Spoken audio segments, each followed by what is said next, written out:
Hello everyone, आप सबका स्वागत है मेरे यूट्यूब चैनल रीलर नाइटिया में। आज का हमारा टॉपिक है DRDO septum 10 fitter theory MCQ part 4। इसके पहले भी हमने पार्ट 1, पार्ट 2, पार्ट 3 में हर एक टॉपिक के इंपॉर्टेंट क्वेश्चन सॉल्व करके दिए हैं।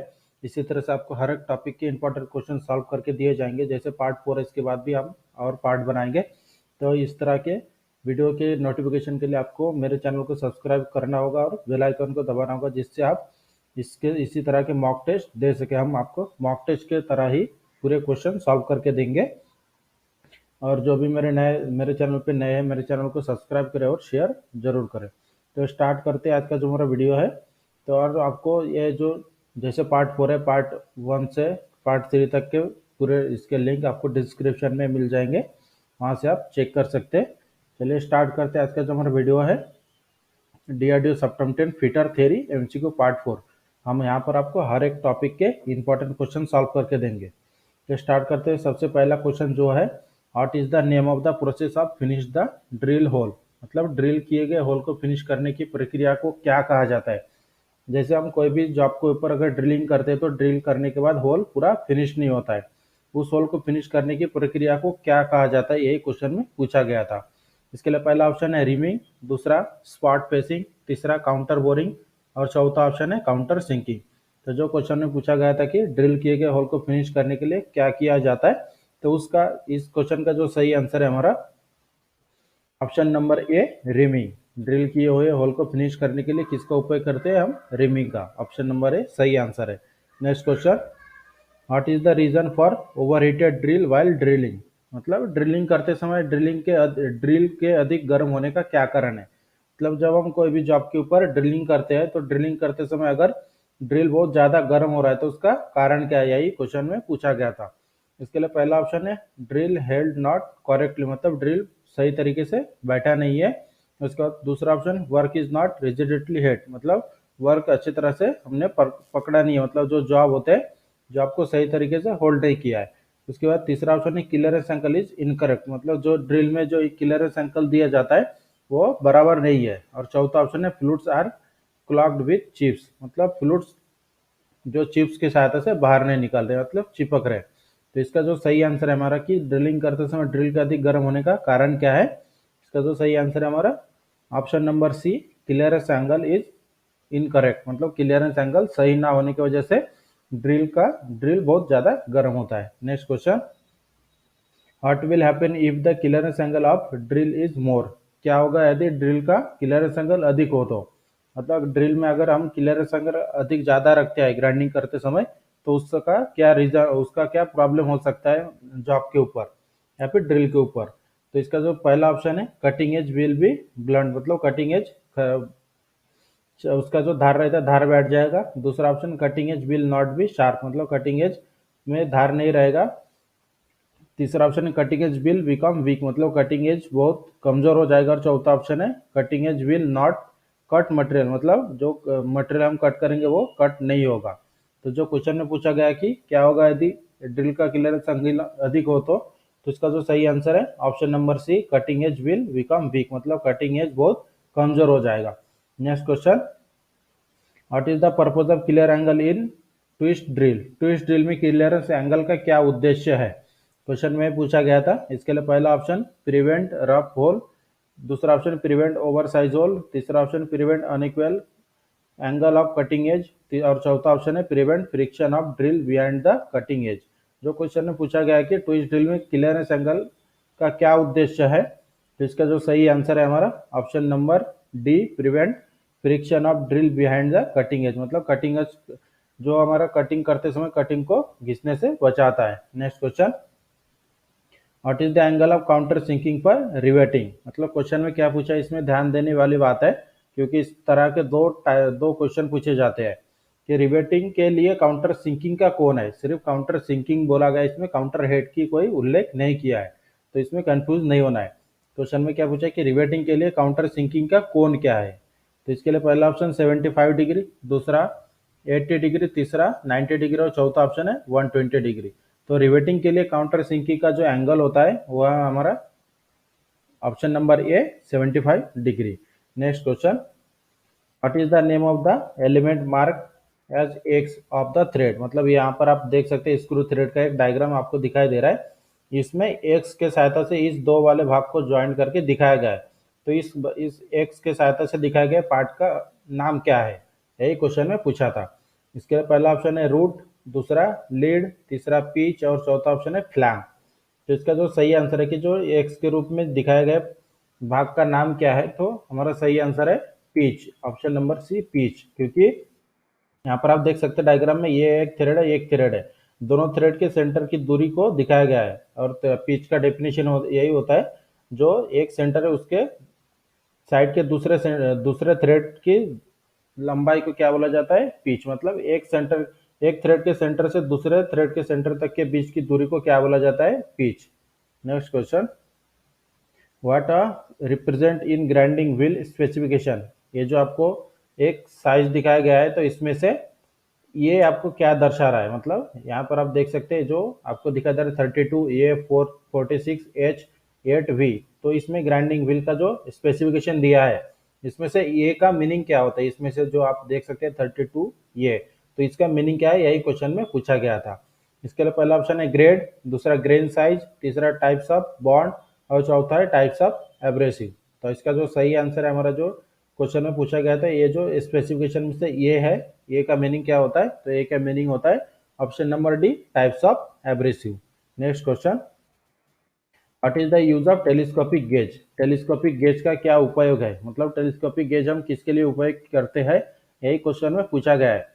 तो इसके लिए पहला ऑप्शन है मेजर डेप्थ, मतलब डेप्थ की साइज गिनने के लिए, या फिर दूसरा option measure external dimension, outer diameter, कोई भी बाहर का डायमीटर मापने के लिए, डायमेंशन मापने के लिए, या फिर तीसरा ऑप्शन मेजर एंगुलर डायमेंशन, मतलब कोई भी जॉब का एंगल चेक करने के लिए, या फिर measure size of hole and slot, मतलब कोई भी जॉब का इंटरनल डायमीटर या फिर स्लॉट गिनने के लिए करते हैं।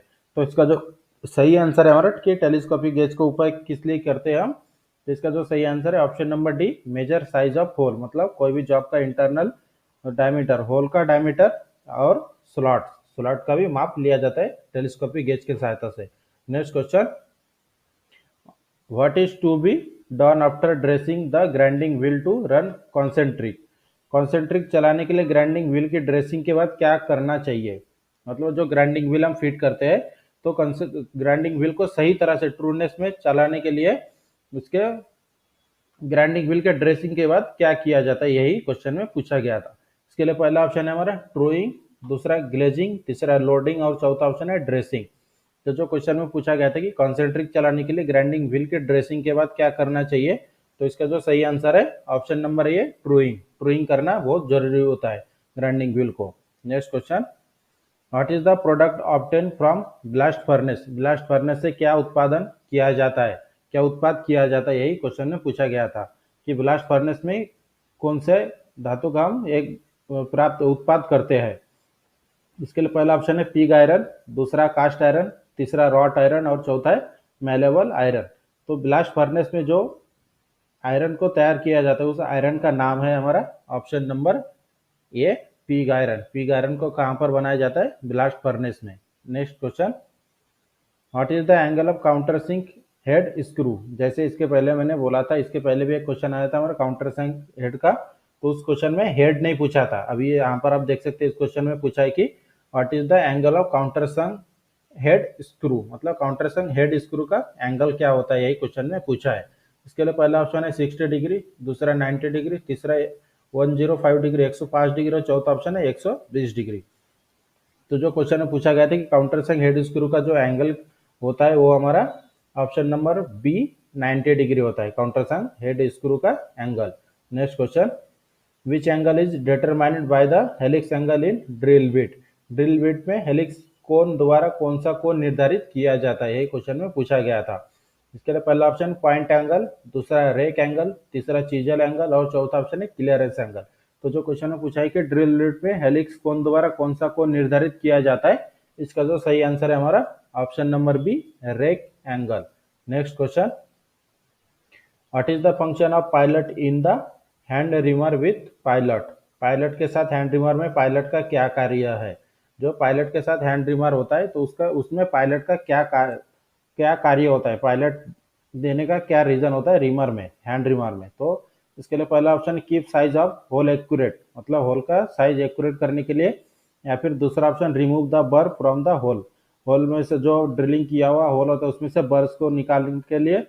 तीसरा ऑप्शन है provide smooth functioning of reamer, मतलब रिमर को अच्छी तरह से स्मूथली चलाने के लिए। या फिर चौथा ऑप्शन है keep reamer concentric with hole to be reamed, और चौथा ऑप्शन जो पूछा गया है कि रिमर को कॉन्सेंट्रिक, कॉन्सेंट्रिक मतलब क्या होता है, सही जो हमारे होल में हम सही तरीके से उसे चलाने के लिए। तो इसका जो सही आंसर है हमारा, जो पायलट जो क्वेश्चन पूछा था पायलट के साथ हैंड रिमर में पायलट का क्या कार्य है, इसका सही answer option number D, keep reamer concentric with hole to be ream, मतलब जिस होल में हमें रिमिंग करना है उसमें कॉन्सेंट्रिक रिमर को चलाने के लिए। Next question, which decided the point angle of drill, drill का एंगल कौन तय करता है, मतलब किसके ऊपर हम ड्रिल का एंगल सेट करते हैं। मतलब जैसे कोई भी ट्विस्ट ड्रिल है तो उसका 118 डिग्री होता है, उसके बाद एंगल हम कब बढ़ाते हैं या फिर कब कम करते हैं ड्रिल का, यही क्वेश्चन में पूछा गया है। तो इसका क्या रीजन होता है, किसके ऊपर से हम ड्रिल का एंगल तय करते हैं? तो इसके लिए पहला ऑप्शन है ड्रिल मटेरियल, ड्रिल के मटेरियल के हिसाब से, या फिर जॉब के मटेरियल के हिसाब से, या फिर कटिंग स्पीड के हिसाब से, या फिर ड्रिल के साइज के हिसाब से। तो जो क्वेश्चन में पूछा गया था कि ड्रिल का एंगल किसके ऊपर डिपेंड करता है, तो इसका जो सही आंसर है हमारा option number B, job material, job के मटेरियल के हिसाब से हमें ड्रिल का एंगल चेंज करना पड़ता है। Next question, which is the drill size of reaming at 10 mm hole if under size is 0.2 mm and over size is 0.05 mm, मतलब हमें 10 mm का 10 mm के होल में हमें रिमिंग करना है तो ड्रिल साइज कितना रखा जाएगा, जबकि अंडर अंडर साइज 0.2 mm दिया है और ओवर साइज क्या दिया है 0.5 mm।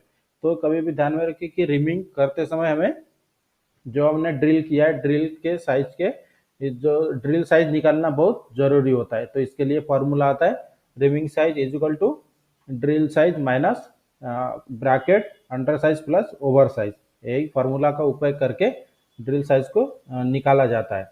तो इसका जो सही आंसर आपको होगा कि पहला ऑप्शन क्या दिया है 8.5 mm, दूसरा ऑप्शन 9.75 mm, तीसरा ऑप्शन है 10 mm और चौथा ऑप्शन है 10.25 mm। तो इसका जो सही आंसर है कि 10 mm का हमें रिमिंग करने के लिए ड्रिल साइज कितना होना चाहिए हमारा, option number B 9.75 mm। Next question, what is the name of the tool, यहाँ पर आपको स्क्रीन पर एक डायग्राम दिखाई दे रहा है, ये कौन सा टूल है इसे हमें पहचानना है। तो इसके लिए पहला ऑप्शन है स्टोन ड्रेसर, दूसरा डायमंड ड्रेसर, तीसरा स्टार व्हील ड्रेसर और चौथा ऑप्शन है एब्रेसिव स्टिक ड्रेसर। तो जो आपको डायग्राम दिखाई दे रहा है ये हमारा एक व्हील ड्रेसर है, ग्राइंडिंग व्हील ड्रेसर है। तो ये कौन से टाइप का ड्रेसर है ये हमें पहचानना है। तो इसका जो सही आंसर है हमारा option number C, star wheel dresser, क्योंकि यहाँ पर आप देख सकते हैं इसमें जो ये लगे हैं ब्लेड पूरे स्टार टाइप के, इसलिए इसका नाम दिया है star wheel dresser. Next question, which indicate the strength of bond in grinding wheel, grinding wheel में बॉन्ड ताकत को कौन इंगित करता है, मतलब ग्राइंडिंग व्हील में जो बॉन्ड होता है बॉन्ड की ताकत को कौन दर्शाता है, यही क्वेश्चन में पूछा गया है। तो इसके लिए पहला ऑप्शन है ग्राइड, दूसरा ग्रेड, तीसरा स्ट्रक्चर और चौथा ऑप्शन है ग्रेन साइज। तो जो ग्राइंडिंग व्हील में बॉन्ड की ताकत को दर्शाने के लिए किसका उपयोग करते हैं हम, इसका जो सही आंसर है ग्रेड, ग्रेड के ऊपर डिपेंड करता है ग्राइंडिंग व्हील का bond. Next question, what is the name of the defect if the surface of the grinding wheel develop smooth and shining appearance, मतलब उस दोष का नाम क्या है यदि ग्राइंडिंग व्हील की सतह चिकनी और चमकदार हो जाए। ग्राइंडिंग व्हील की जब हम बहुत दिन ग्राइंडिंग करते हैं तो उसका व्हील उसकी व्हील का जो सामने वाला भाग है वो चिकनी और चमकदार हो जाता है। तो इसका रीजन क्या है, यही क्वेश्चन में पूछा गया है। इसके लिए पहला ऑप्शन है ग्लेजिंग, दूसरा ट्रूइंग, तीसरा लोडिंग और चौथा ऑप्शन है ड्रेसिंग। तो जो क्वेश्चन में पूछा गया है कि ग्राइंडिंग व्हील चिकनी और चमकदार होने का कारण क्या है, दोष, इसका सही आंसर है ऑप्शन नंबर ए, ग्लेजिंग, ग्लेजिंग की वजह से उसमें ये दोष आते हैं कि सतह चिकनी और चमकदार हो जाती है। Next question, what is the method of removing the broken stud, मतलब यहाँ पर आप देख सकते हैं जो डायग्राम आपको दिखाई दे रहा है इसमें एक स्टड टूटा है जिसे निकालने के लिए मेथड उपयोग किया जा रहा है। तो इस मेथड का नाम क्या है जिसमें पंच हैमर यूज किया गया है। तो इसके लिए पहला ऑप्शन है इजी आउट मेथड, दूसरा प्रिक पंच मेथड, तीसरा मेकिंग ड्रिल होल मेथड और चौथा ऑप्शन है इस यूजिंग स्क्वायर टेपर पंच मेथड। तो यहाँ पर आपको जो दिखाई दे रहा है जो मेथड ब्रोकन स्टड को निकालने का, वो हमारा सही, इसका जो सही आंसर है ऑप्शन नंबर बी, ट्रिक पंच मेथड, क्योंकि यहाँ पर आप देख सकते हैं पंच है, ये बॉल पिन है हमारे, इसके सहायता से इसे रिवर्स कंडीशन में घुमाकर निकाला जा रहा है। Next question, what is the operation of bevelling the end of a drill hole, मतलब ड्रिल की किए गए होल के सिरों को बिवेल करने की क्रिया क्या कहलाता है, यही क्वेश्चन में पूछा गया है। जैसे हम कोई भी जॉब के ऊपर ड्रिलिंग करते हैं तो उसके ऊपर चैम्परिंग टाइप जो आकार देते हैं हम, तो उसे कौन सा ऑपरेशन कहा जाता है, यही क्वेश्चन में पूछा गया है। तो इसके लिए पहला ऑप्शन है रिमिंग, दूसरा स्पॉट पेसिंग, तीसरा काउंटर बोरिंग और चौथा ऑप्शन है काउंटर सिंकिंग। तो जो क्वेश्चन में पूछा गया था कि ड्रिल किए गए होल के सिरे को विवेल करने की क्रिया क्या कहलाता है, तो इसका सही आंसर है option number D, counter sinking. Counter sinking करके हम उसके जो ऊपर वाले भाग होते हैं उसमें हम चैम्परिंग जैसे ये शेप लाते हैं। Next question, which furnace is use to produce wrought iron, wrought iron बनाने के लिए किस भट्टी का उपयोग किया जाता है, मतलब किस भट्टी में रॉट आयरन को तैयार करते हैं हम, यही क्वेश्चन में पूछा गया था। इसके लिए पहला ऑप्शन है ब्लास्ट फर्नेस, दूसरा कुपोला फर्नेस, तीसरा पुडलिंग फर्नेस और चौथा है इलेक्ट्रिक आर्क फर्नेस। तो जो सही आंसर है इसका हमारा, जो रॉट आयरन बनाने के लिए जो फर्नेस का उपयोग करते हैं उस फर्नेस का नाम है option number C, puddling furnace. Next question, what is the angle of acme thread, acme thread का एंगल कितना होता है, यही क्वेश्चन में पूछा गया। जैसे हर एक प्रकार के थ्रेड होते थे, हर एक प्रकार के थ्रेड का एंगल अलग अलग होता है, तो इस क्वेश्चन में जो पूछा गया है एक्मे थ्रेड का एंगल कितना होता है, इसके लिए पहला ऑप्शन है 6 डिग्री, दूसरा 55 डिग्री, तीसरा ऑप्शन है 29 डिग्री और चौथा ऑप्शन है 45 डिग्री। तो एक्मे थ्रेड का जो एंगल होता है option number C, 29 degree. Next question, which term describe the axial movement of screw in complete turn, मतलब कौन सा पद एक घुमाव, पूर्ण घुमाव में स्क्रू के अक्षीय गति का वर्णन करता है। क्वेश्चन को आपको थोड़ा इजी कर देता है जिससे आप समझ सके कि जो क्वेश्चन में पूछा गया है कि स्क्रू थ्रेड का वह कौन सा टर्म्स है जिसके सहायता से हम जो एक स्क्रू को अगर एक पूरा टर्न करे, मतलब एक बार पूरा घुमाए, तो वो क्या कहलाता है, यही क्वेश्चन में पूछा गया था। तो इसके लिए पहला ऑप्शन है लीड, दूसरा फ्लैंक, तीसरा पीच और चौथा ऑप्शन है डेप।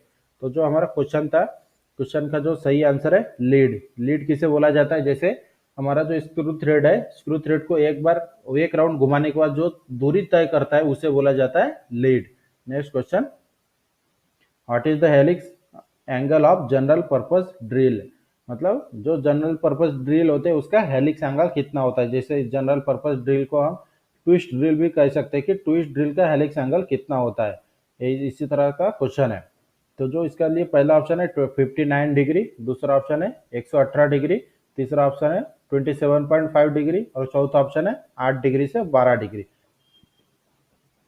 तो जो क्वेश्चन हमारा पूछा था ट्विस्ट ड्रिल का हेलिक्स एंगल कितना होता है, तो ट्विस्ट ड्रिल का हेलिक्स एंगल हमारा होता है option number C, 27.5 degree. Next question, what is the name of the tool, ये आपको स्क्रीन पर एक डायग्राम दिखाई दे रहा है, ये हमारा एक टूल है, तो इस टूल को हमें पहचानना है कि कौन सा टूल है। तो इसके लिए पहला ऑप्शन है पायलट ड्रिल, दूसरा काउंटर सिंक, तीसरा ऑप्शन है ड्रिल विथ पायलट और चौथा ऑप्शन है काउंटर संक विथ पायलट।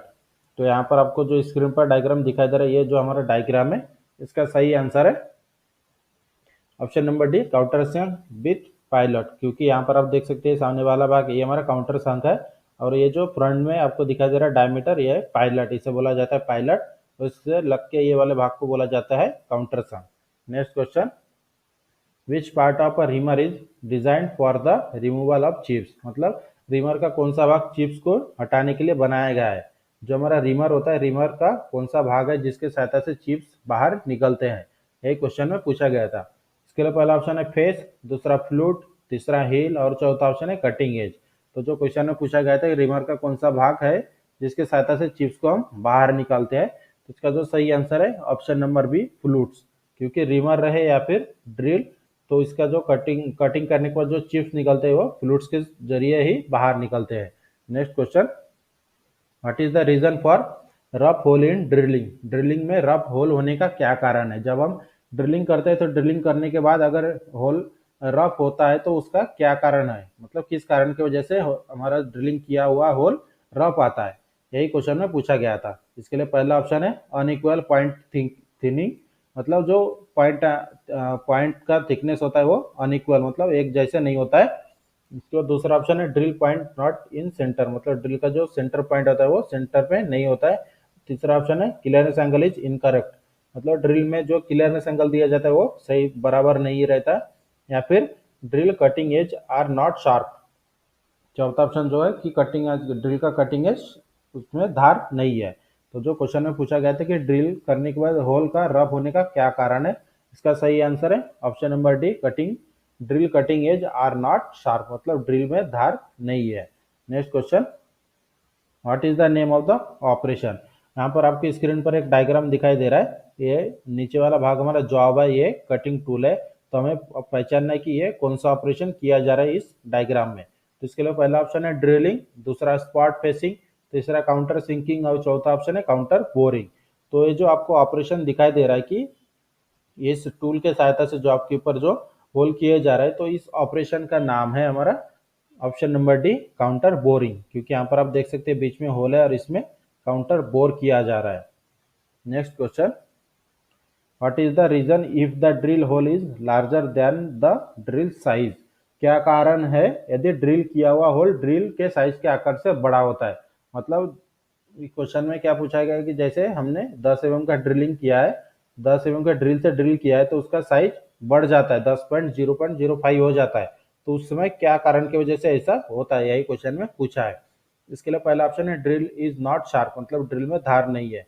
दूसरा, feed rate is too high, feed rate हम बहुत ज्यादा रखी है। या फिर तीसरा option, cutting speed too high, मतलब कटिंग स्पीड बहुत ज्यादा है। या फिर चौथा option, unequal angle of cutting edge, मतलब कटिंग एज का जो एंगल है वो बराबर नहीं है। इसके लिए जो सही आंसर है कि क्या कारण है यदि ड्रिल किया हुआ होल ड्रिल के आकार से बड़ा होता है तो किस कारण से होता है, इसका जो सही आंसर है option number D, one unequal angle of cutting edge का एंगल बराबर नहीं है। Next question, what is the term the top surface joining the two side of thread, मतलब जो एक थ्रेड स्क्रू थ्रेड है, एक स्क्रू थ्रेड की दोनों भुजाओं को मिलाने वाले ऊपर की सतह को क्या कहते हैं। मतलब जो एक मान लीजिए थ्रेड है, थ्रेड का जो दो थ्रेड है, दो थ्रेड के ऊपर वाले दो थ्रेड जब ज्वाइंट होते हैं, ज्वाइंट होने के बाद ऊपर वाले भाग जहां पर ज्वाइंट होते हैं उसे क्या बोला जाता है, यही क्वेश्चन में पूछा गया था। तो इसके लिए पहला ऑप्शन है रूट, दूसरा क्रेस्ट, तीसरा फ्लैंक और चौथा है पीच। तो जो क्वेश्चन में पूछा गया था कि एक थ्रेड की दोनों भुजाओं को मिलाने वाली ऊपरी सतह को क्या क्या कहते हैं, जिसका जो सही आंसर है हमारा option number B, crest. Next question, what is the name of the part mark as X in vernier micrometer.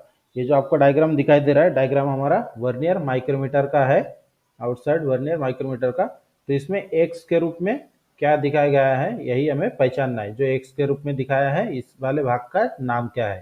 तो इसके लिए पहला ऑप्शन है बैरल, दूसरा थिम्बॉल, तीसरा ऑप्शन है डाटम लाइन और चौथा ऑप्शन है वर्नियर डिवीजन। तो ये जो आपको वर्नियर माइक्रोमीटर में एक्स के रूप में जो भाग को दिखाया गया है उस भाग का नाम है option number D, vernier division. तो इस तरह से हमने आपको हर एक एक टॉपिक के हमने हर एक इम्पॉर्टेंट क्वेश्चन को एमसीक्यू या फिर मॉक टेस्ट के रूप में आपको सॉल्व करके दिया है। इस तरह से पार्ट नंबर 4 हमारा पार्ट 1 से पार्ट नंबर 4 तक हमने पूरे सॉल्व करके दिया है, और आगे भी इसी तरह के आपको मॉक टेस्ट के रूप में क्वेश्चन सॉल्व करके दिए जाएंगे। इसके लिए मेरे चैनल को सब्सक्राइब करके आपको बेल आइकन के बटन को दबाना होगा, जिससे मेरे वीडियो की नोटिफिकेशन आपको आते रहे। और इसी तरह के, और आज का जो हमारा वीडियो है, वीडियो हमारी अच्छी लगी तो हमारे चैनल को सब्सक्राइब करें और शेयर और लाइक जरूर करें।